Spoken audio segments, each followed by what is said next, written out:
Why do over 60% of new Windows installers hit a partition error?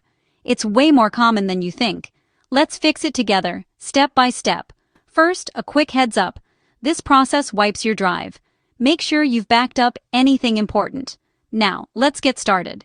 If you see there is an error selecting this partition for install, it usually means your disk has the wrong setup for your computer's firmware. Here's the fastest fix. Boot from your Windows USB or DVD. When the installer loads, press Shift plus F10 to open command prompt. Type disk part and hit enter. Next, type list disk to see your drives.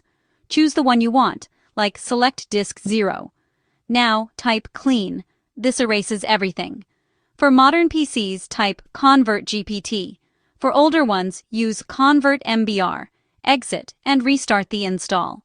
If you prefer, just delete every partition until you see unallocated space, and let Windows handle the rest.